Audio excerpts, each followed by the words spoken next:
One, two, three, let's go!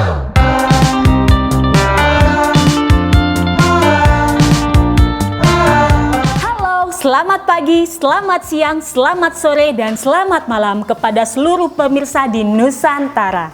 Selamat datang di Ponis, podcast bisnis, episode pertama yang akan membahas how to build a business. Sebelumnya, kenalin dulu yuk, aku Aisyah Aliza Rahma Ramli yang akan membawakan podcast kali ini. Langsung aja, narasumber kita kali ini adalah salah seorang pebisnis muda, tampan rupawan, dan memiliki usaha di bidang fashion. Tak hanya itu, omsetnya sudah sangat luar biasa. Langsung saja yuk, kita panggil narasumber kita kali ini. Oke, kali ini kita telah didatangkan oleh salah satu narasumber kita, yaitu entrepreneur muda yang dulu pernah masuk menjadi mahasiswa pendidikan Indonesia. Oke, kita sambut saja yaitu Kang Aldi Wijaya. Sekarang nih kesibukannya sedang apa, Kang? Kesibukan saya ya sesuai sama yang Teteh aja manggilnya. Ya. Sesuai yang Teteh tadi sebutin ya, saya fokus di dunia bisnis dan juga sekarang alhamdulillah sedang menempuh pendidikan di jenjang S2. Dulu Akang menjadi salah satu mahasiswa Universitas Pendidikan Indonesia, jurusan? Dulu saya kuliah di UPI jurusan pendidikan bahasa Perancis kebetulan. Pendidikan bahasa Perancis. Pendidikan bahasa Perancis. Wah, ini keren sih, menarik. Jadi dari pendidikan bahasa Perancis bisa masuk ke dunia bisnis. Ini menarik sih, Kang. Gimana sih, Kang? Boleh kasih tahu lah ceritanya. Jadi berawal dari abis lulus tuh kan, lulus saya tahun 2017, udah gitu langsung masuk kerja, setahun kerja. Nah karena mungkin jurusan saya ini lingkup kerjanya nggak seluas jurusan-jurusan lain, jadi saya kerja pun di bidang lain, jadi nggak sesuai sama jurusan saya kuliah. Dulu pas kerja ternyata itu nggak sesuai sama passion saya, dan terlebih lagi saya tuh orang yang bukan tipe orang yang suka disuruh-suruh. Akhirnya pas kerja setahun ternyata ngerasa nggak nyaman. Akhirnya ya udah coba resign dan nyari sesuatu hal yang sesuai sama passion saya. Pas nyobain bisnis ternyata sesuai sama passion saya. Akhirnya dijalani sampai sekarang gitu. Sangat menarik ya, benar-benar. Nama usahanya Gagne Official. Nama usahanya gagne.official. Oke, hebat ya, Kang ya. Oke nih, jadi kemarin juga kita sudah membuat kolom pertanyaan dari IG BEM UPI. Kita langsung saja ya, Kang, ke pertanyaan pertama. Bagaimana sih, Kang, awal-awal waktu Akang mulai membangun bisnis kecil-kecilan? Sebenarnya sampai sekarang juga saya masih belajar sih ya Teh ya. Jadi nggak ada istilahnya, sekarang juga saya masih tetap belajar gitu. Tapi mungkin ini bisa jadi tips buat teman-teman terutama anak UPI yang pengen mulai bisnis gitu. Awalnya itu kita set tujuan kita mau bisnis itu apa. Jadi pertama, tujuan kita mau bisnis itu jangan karena pengen ikut-ikutan tren, pengen ikut-ikutan temen atau gengsi doang gitu. Kita set tujuan bisnis kita tuh mau apa, misalkan karena kebutuhan kita, atau misalkan karena cita-cita kita pengen jadi apa. Nah kita set dulu ke tujuan kita. Setelah kita udah punya tujuan, kita mulai nih pilih bisnis apa yang ingin kita jalankan gitu. Saran dari saya juga, bisnis yang cocok untuk kita jalankan itu kalau bisa sesuai sama passion kita. Terus kalau misalkan udah nemu si bisnis yang sesuai sama passion kita tinggal atur produk apa yang mau kita keluarkan. Itu juga disesuaikan dengan pasar yang ada juga di masyarakat. Kira-kira ini kalau dibikin bisnis bakal berpeluang besar atau enggak gitu, atau misalkan kemungkinannya kecil gitu. Ada yang paling utama sih sebenarnya niat dulu gitu. Niat pengen bisnisnya dulu sih, itu dulu aja gitu. Sangat menarik ya, Kang ya. Mungkin boleh lanjut aja nih ke pertanyaan kedua nih. Boleh ya. Saat kita ingin memulai bisnis, terutama nih mahasiswa baru atau mahasiswa yang sekarang lagi pengen buka bisnis nih. Menurut Akang, lebih mending punya modal uang dulu atau modal niat dulu, Kang? Jadi kalau menurut saya, dan sesuai dengan pengalaman saya juga teman-teman pebisnis yang lain, itu yang pertama adalah niat dulu. Kenapa niat dulu? Percuma kita punya modal, kalau kita nggak punya niat, bisnisnya nggak akan jalan. Kemudian setelah niat, baru kita cari modal gitu. Kalau misalkan modal dulu tapi niat gak ada, itu tetap bisnisnya nggak akan jalan. Sebenarnya lebih bagus ya harusnya ada dua-duanya sih, niat ada, modal ada. Tapi kalau misalkan nggak punya modal pun, kalau niatnya udah ada itu gampang gitu. Jadi ada beberapa bisnis sekarang yang kita juga nggak perlu ngeluarin modal uang kok, tapi kita tetap bisa berbisnis. Misalkan kita jadi dropshipper gitu. Oke, lanjut aja nih Kang ke pertanyaan ketiga. Oke, boleh ya. Ini pertanyaan yang agak unik sih dan sebenarnya agak lucu. Menurut Akang ada nggak sih patokan umur seseorang untuk memulai bisnis?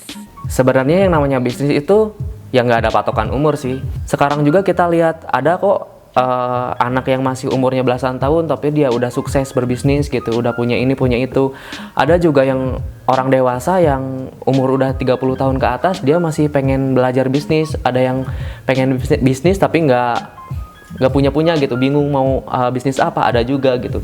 Jadi sebenarnya kalau bisnis itu nggak ada patokan umur sih. Selagi kita memang pengen bisnis ya udah tinggal jalanin aja gitu sebisa kita gitu. Semua orang bisa berbisnis gitu. Oke, keren sih. Jadi nggak melihat umur ya, nggak melihat usia, kita bisa bangun bisnis semua ya.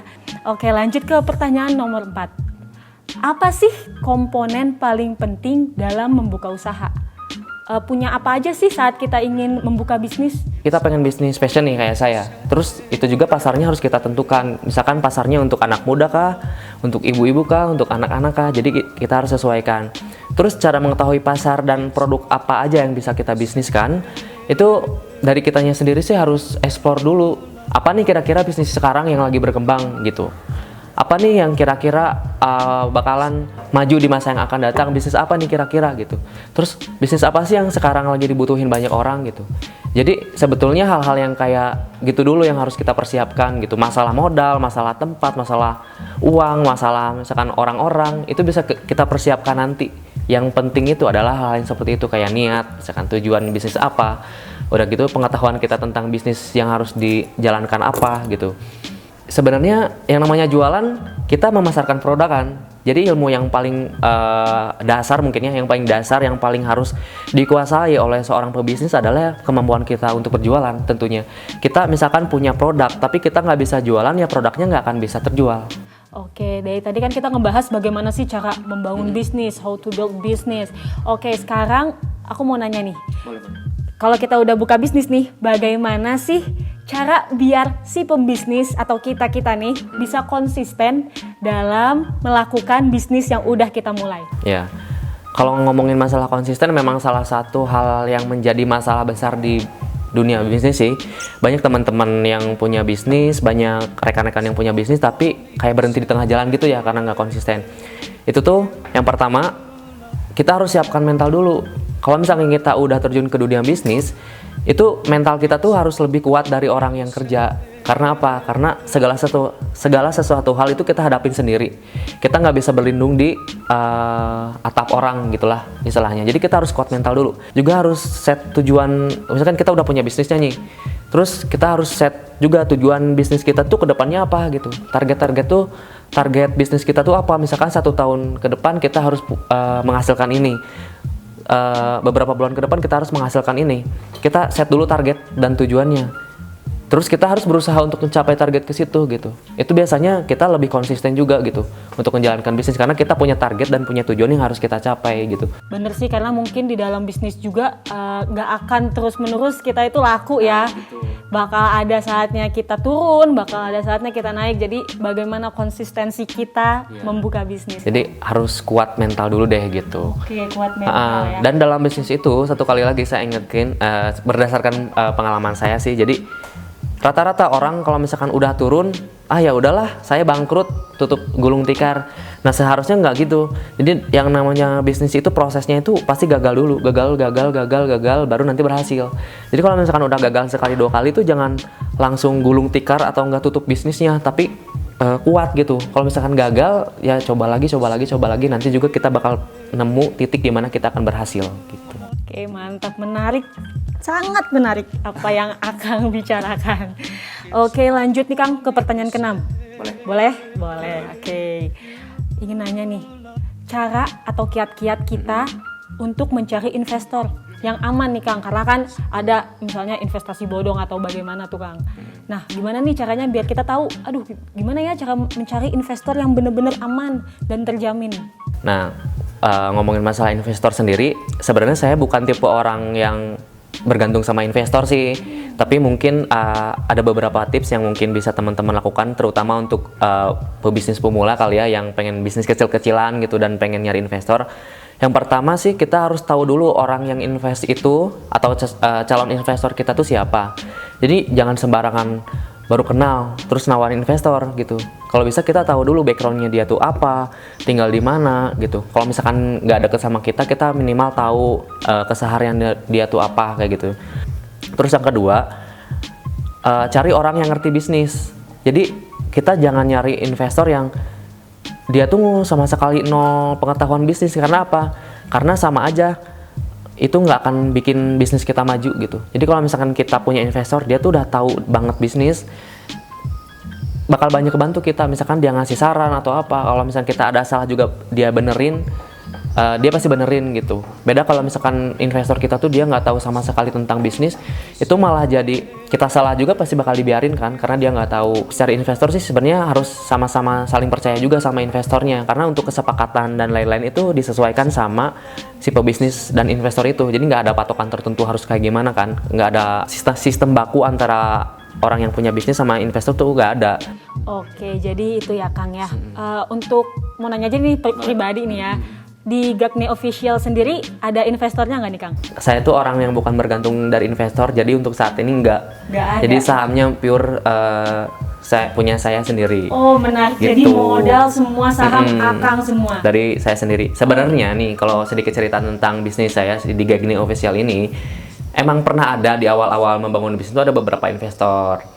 Cuman ya yang tadi saya jelaskan kan, namanya investor tuh kita harus tahu satu sama lain, harus klop dan lain-lain lah ya gitu.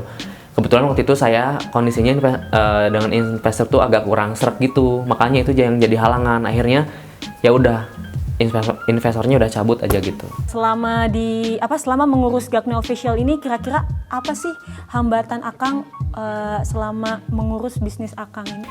Kalau bicara hambatan pasti banyak banget sih yang namanya bisnis, yang tadi udah dibilang kan, yang namanya orang pebisnis itu harus siap-siap mental gitu. Karena apa? Karena pasti banyak banget godaannya. Salah satu hambatannya itu karena saya bergerak di bidang fashion, yang saya rasakan sendiri itu karena kan saya tuh berhubungan sama bahan ya, sama kain, sama desain, sama penjahit gitu. Yang salah satu yang sering kena hambatan itu kayak misalkan gagal jahit gitu. Gagal jahit padahal udah ngeluarin modal segini tapi ternyata jahitnya gagal.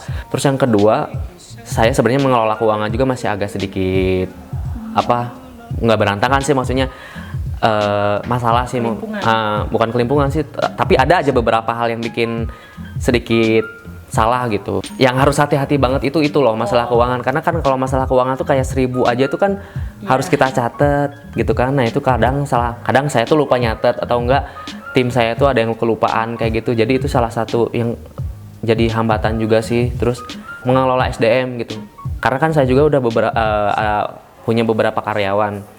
Nah salah satu hambatan juga yaitu karena kan yang namanya manusia tuh beda-beda pendapat, beda-beda perilaku, beda-beda pemikiran segala macam lah ya. Nah itu yang agak bukan kurang sih, maksudnya yang sering jadi hambatan juga itu. Oke, mungkin Akang bisa ngejelasin sedikit nih tentang usaha Akang. Boleh. Halo teman-teman semua, perkenalkan nama saya Aldi Wijaya. Kebetulan saya mempunyai bisnis di bidang fashion retail, khususnya di menswear. Jadi bisnis yang saya kelola ini lebih spesifik ke pakaian-pakaian pria gitu. Nama bisnisnya itu Gagne. Kalian bisa searching di Instagram @gagne.official. Teman-teman bisa dapat giveaway dari Kang Aldi Wijaya nih. Gimana nih Kang? Rules-nya gimana boleh? Jadi sebelum ngomongin giveaway, mungkin buat teman-teman nih yang terutama yang laki-laki, boleh deh cek dulu promo sedikit ya. Ada di mana? Di bawah ini. Di bawah ini ada. Di bawah ini ada. Okay. Boleh cek di Instagramnya, kalau bisa follow juga ya. Iya boleh, silakan teman-teman, pokoknya dijamin bagus banget pasti. Iya, saya mau ngasih giveaway nih buat beberapa teman-teman yang nonton YouTube channel ini. Wajib. Kalian komentar dong di bawah. Menurut kalian, kenapa sih penting banget berbisnis? Dan apa sih manfaat bisnis di zaman sekarang ini gitu? Terus nanti bakal dipilih sama Akang Teteh ya. Kita akan pilih ya. Jadi nanti kalian harus komen tentang apa Kang? Itu, kenapa sih kita harus berbisnis di zaman sekarang gitu? Nah, itu. Dan harus memfollow IG dari Gregni Official dan Ekraf Isola. Oke. Terima kasih banyak nih kepada Kang Aldi Wijaya yang sudah menyempatkan hadir pada podcast bisnis episode kita yang pertama. Terima kasih banget ya Kang ya. Ya, sama-sama. Oke, mungkin ada pesan-pesan nih buat kita. Pesan-pesannya apa ya? Mungkin yang tadi saya sampaikan itu hanya sedikit gitu, sedikit dari perjalanan bisnis saya juga. Dan buat kalian yang memang terutama untuk teman-teman yang masih pengen berjuang untuk memulai bisnis, itu jangan putus asa. Maksudnya ya harus tetap semangat aja gitu. Kalian harus cari ilmu sebanyak mungkin dari orang-orang yang udah punya bisnis gitu. Terus apa lagi? Udah sih, kalau misalkan memang masih ada yang ditanyakan, boleh langsung follow Instagram saya @aldiwijayaof. Terus atau enggak bisa langsung DM juga ke Instagramnya @gagniofficial gitu. Oke, teman-teman, udah jelas banget ya, dapat giveaway, dapat ilmu, pasti seru banget podcast bisnis. Ini baru episode pertama, belum lagi buat episode yang berikutnya. Oke, mungkin cukup sekian untuk podcast hari ini. Sampai jumpa.